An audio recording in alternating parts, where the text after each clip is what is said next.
The OptiBeam OBW-10.5, 10 element, 5 bander.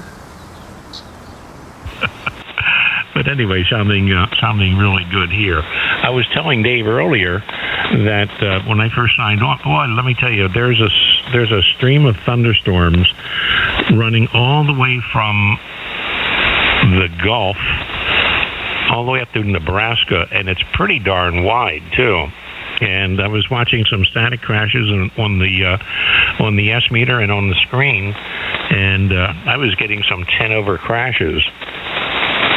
So hopefully, as the band and everything changes around, or something changes around, it'll quiet down. But my noise level was very high as well. Advancing my experimentation a little bit from what I told you there. I'm now playing around with both microphones. I'm going to try and separate them a little bit and see how that sounds.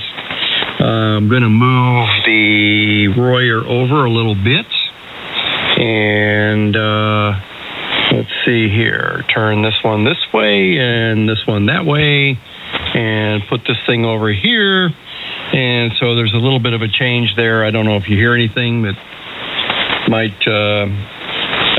demonstrate itself in a little bit of a phase adjustment or anything, but I'm going to kind of move these babies around a little bit over the weekend and see how it sounds. But right now they're separated by about 6 inches.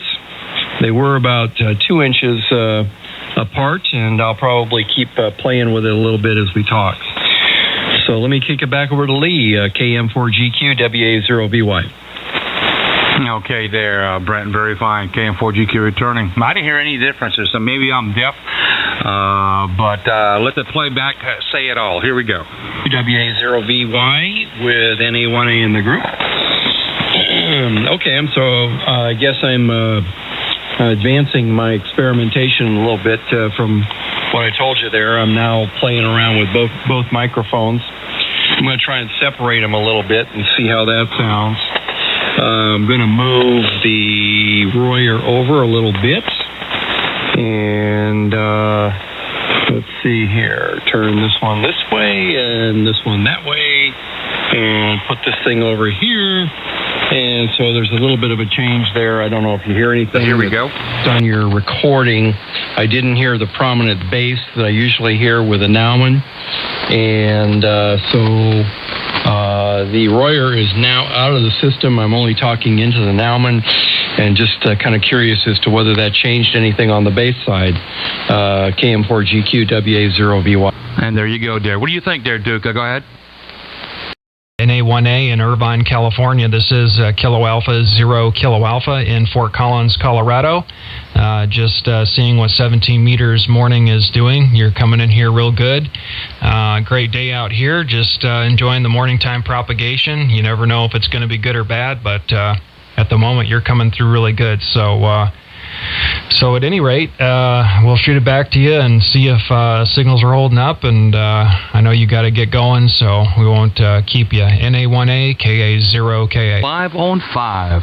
Like a INRAD filter that's been hand-picked and calibrated and tuned well and installed into the VM. So this is what I meant to transmit with, and I accidentally hit on 6K.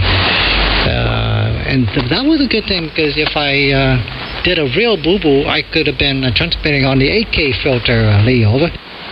Here, and I'm seeing 6.1 at least, and I'm set up for 5K, which I am transmitting on right now with your settings. So here is 5 on 5. More fidelity, the bass, the treble, everything, the full range is a little bit more than the 5000. Not only in the bandwidth, but it's in the way that it's capable of doing. So I'm hearing plenty of bass. All about that bass. And all about that bass. What do you do, Duke? NA1A, KM4GQ.